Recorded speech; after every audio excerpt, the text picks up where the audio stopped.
All right. All right. Here we go. We're getting started now. Bear with me just a second as get my screens set up. Can you see my screen or just me? Just you.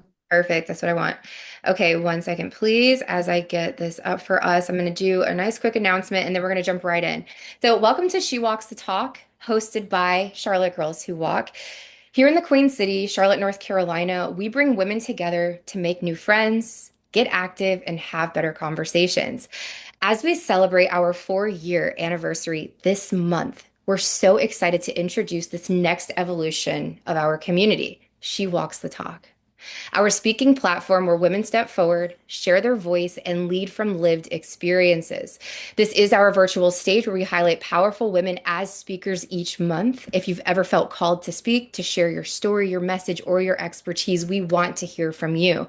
You can DM us on Instagram with She Walks the Talk or apply through the link in our bio to be considered as a future speaker.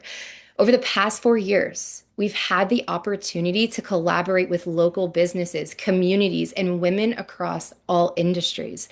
We've also been featured in the media, including WBTV.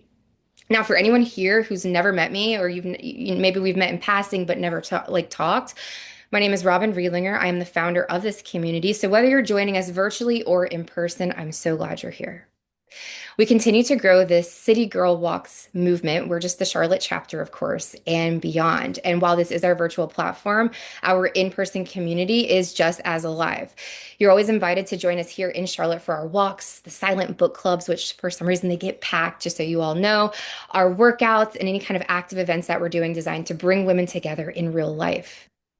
We're also excited to continue expanding our brand with our latest merch, including our newest fanny pack. You're going to have to check it out on our Instagram. I don't have it right now to share with you, but if you go to the link in our bio, you see that we have just started our fanny packs. So check it out when you have a second. It's designed for connection on the go.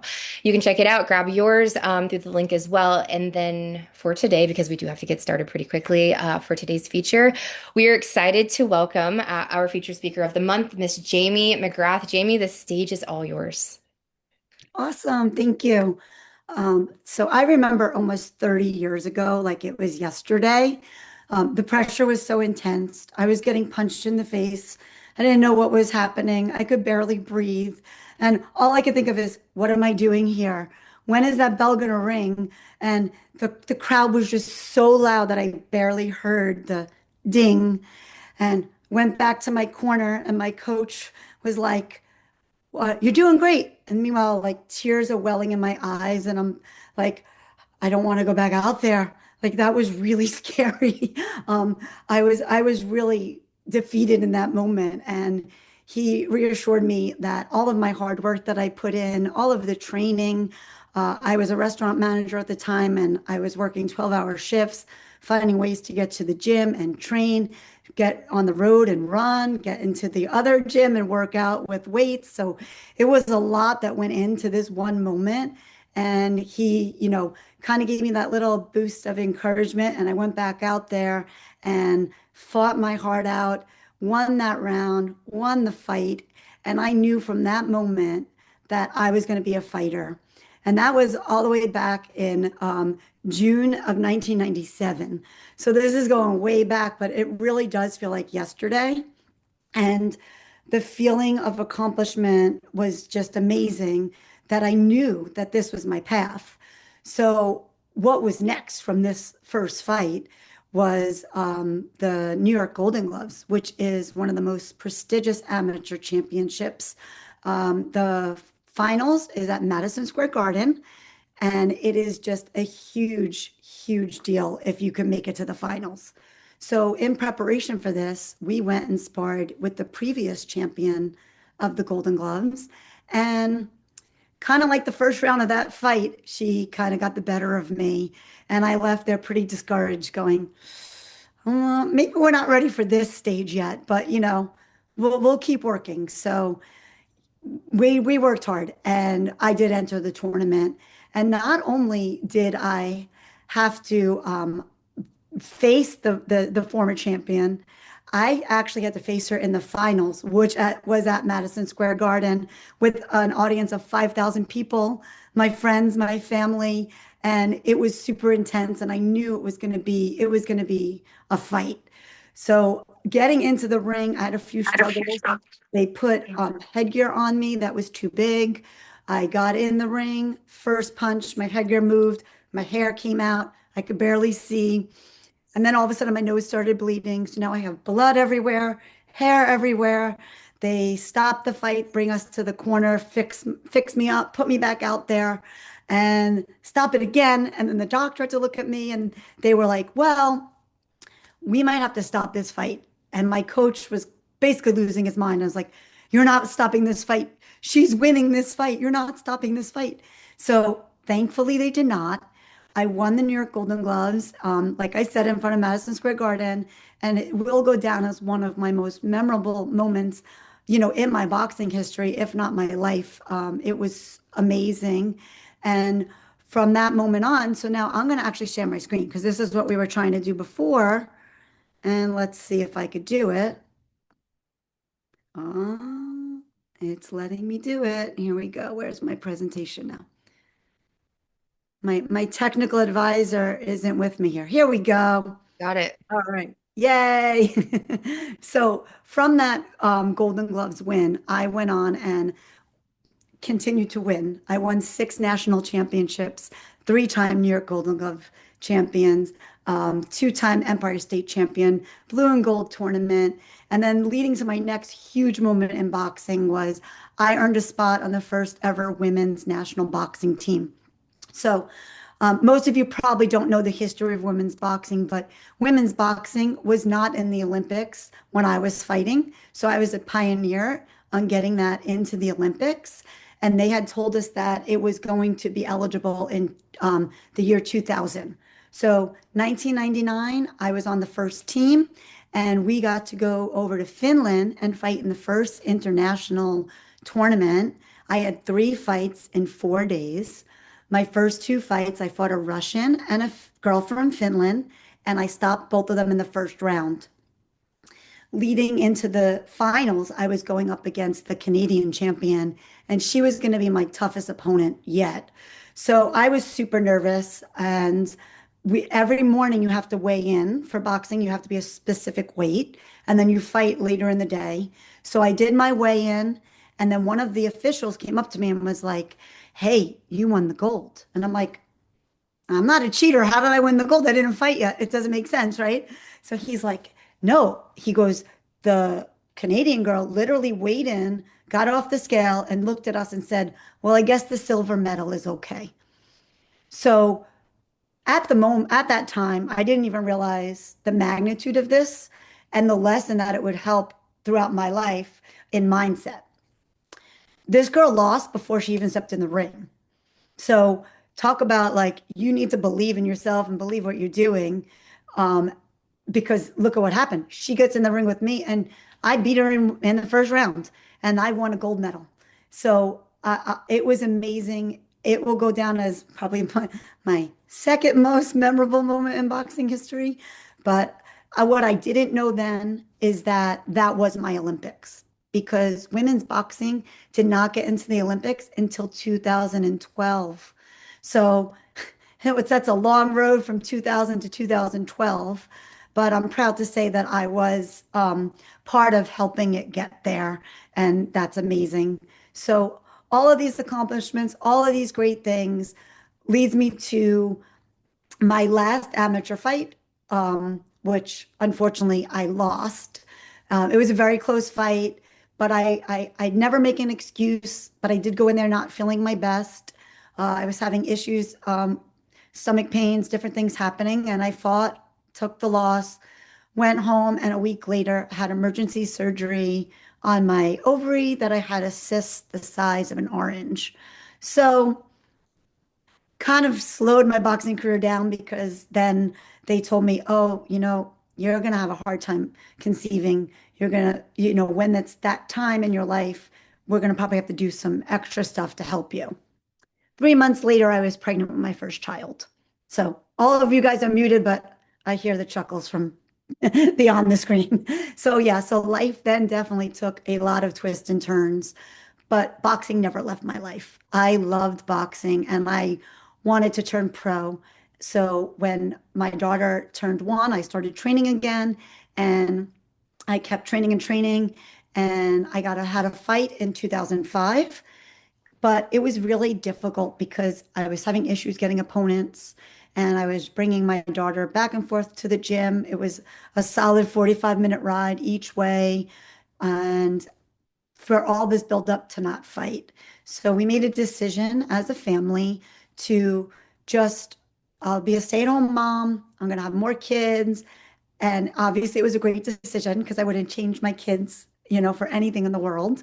I have 3 beautiful, healthy children, and I was a stay-at-home mom, but I kept boxing in my life by training my friends and my neighbors and always keeping that as my day-to-day routine.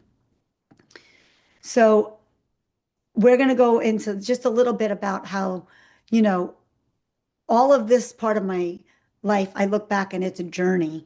I never really looked at that final moment of what's going to happen. I've always kind of enjoyed every step of the way.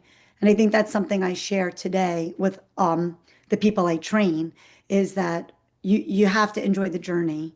And my journey in 2020 was, a lot like everybody else's. We were stuck in the house during the pandemic. And I had everything you could ask for, everything on paper that you would think makes the ultimate life. Um, 3 beautiful children. I was married. I lived in a gorgeous home. I was in a great neighborhood, good school district, all the things that you could ever want from having, a family. But I was miserable. My husband and I were in a bad spot. Sometimes you just don't get along. And I just knew I was meant for something different than the life I was living. And I started walking during COVID. I would walk 4 miles in the morning, 4 miles in the evening, and I would listen to Oprah. Me and Oprah, we got tight during this time. She has a series called Super Soul, and she had all these amazing guests on, and they would speak of their journeys and their accomplishments and what they did. And I was like, wait, this is me. I could do this. Like, I have so much more to give and I need to do it. So I built up the courage and I left my husband and I changed our whole lives around. And I decided to open a gym in the middle of a pandemic because that's what people do, right? Gyms were closed left and right. And I decided I'm going to take my 5 remaining clients and we're going to open a gym. And that's what I did. So in October of 2020, I opened Southpaw Training Center. And this has become my ultimate passion project. I obviously had to turn it into a business, but the amount of people that walk through my door and that I help and touch through boxing is amazing. It is. I need everybody to experience what boxing has done for me, and you don't need to get hit. You don't need to punch people. You just need to show up. You put the hard work in, and you realize you could do anything in life. So in, pushing through and realizing that you accomplished this little task helps you throughout your whole day. And one of my things I always say, if it was easy, everybody would do it. As you see on the screen, you could see me. That's one of my fights there. Um, but the thing that I do tell everybody at the gym is you're kind of a big deal because people lose sight of who they are when you get caught up in work, school, kids, being a mom, being a wife, all these aspects in lives takes us everywhere and we kind of forget of who we are. And it doesn't matter if you're not athletic or athletic. Maybe your passion is knitting or, playing mahjong or something else. But finding that fire and that drive for you is very important to do in life. So I want to bring this feeling I have to all of you out there. So we are running, for anybody that watched this talk, if you use the code She Walks in all capitals, you will receive 2 free classes at our gym. And we do offer boxing, yoga, and Pilates. I would also love you to try a class with me. And we now are doing women's only classes on Tuesdays and Thursdays. So you could check those out on the schedule. If you could, please give us a like and a follow. These are our social media platforms, and you could follow the journey of our gym and people at the gym, and hopefully you're part of that journey. So, and that this picture right here, I'm going to end on.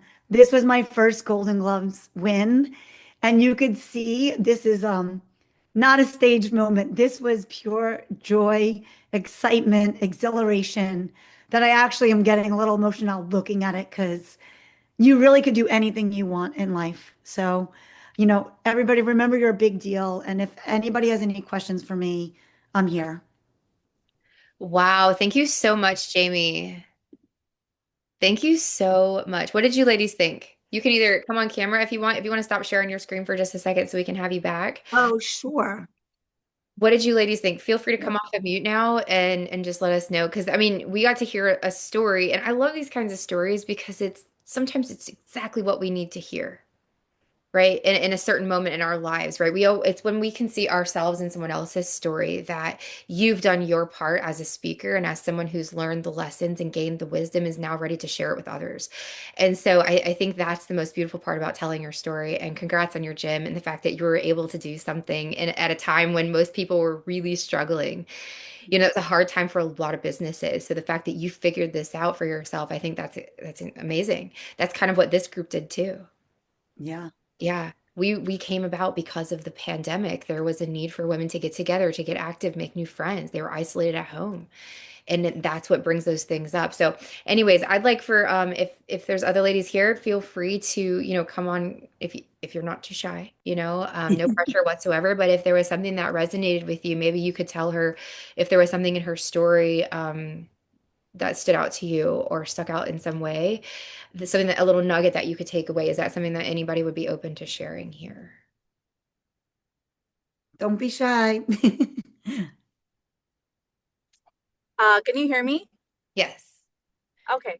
First, I loved the story, so thank you for that. My question is more so about your facility.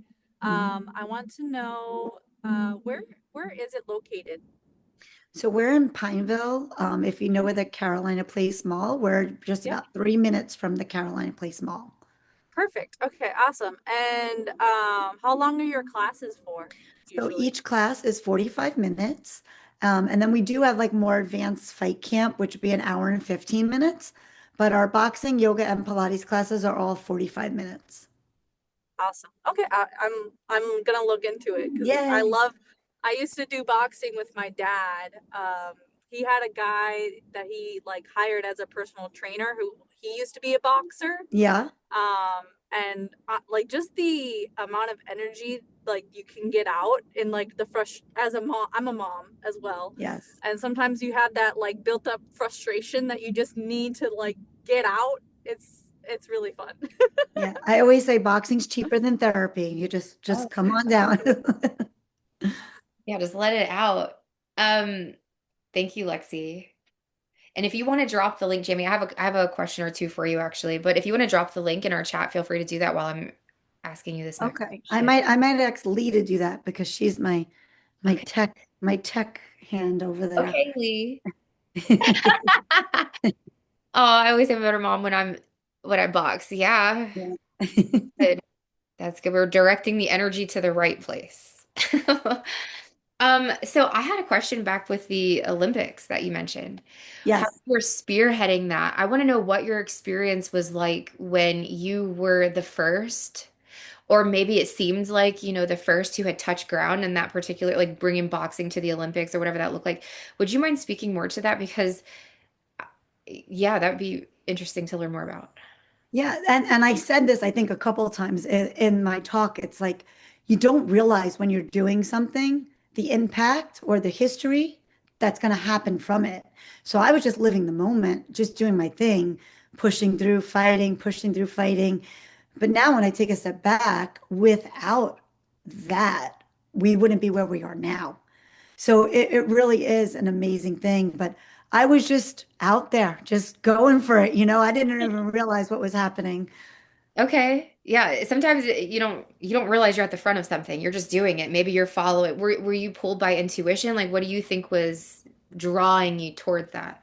I I have a fire in me, and when I want to do something, I do it, and I work really hard at it. And it just, I think, some people are born with it. Some people have to really work hard to find drive. I've always been like up for the challenge. I always want to be the hardest worker in the room. It's just my personality. And I think that's what's great too now about me coaching, because I bring it out on other people. People that normally would be shy or normally I'm like, come on, there's no room to be shy in this space. Like that we're gonna go crush this right now. Yeah. I mean, you're an athlete, right? So Yeah. there's a goal of excellence. You want to be Yeah.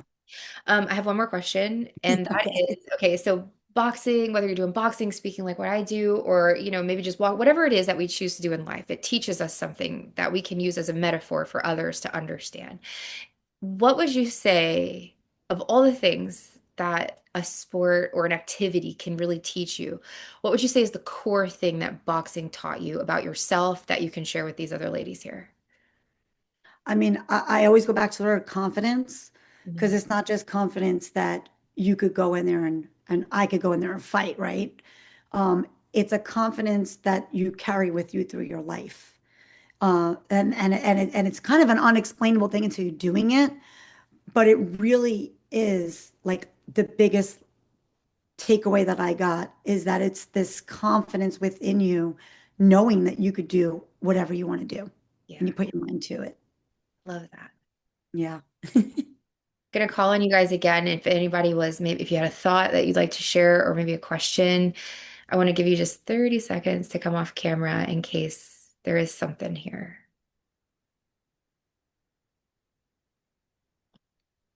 And we'll do this likely once a month if there's a demand for it.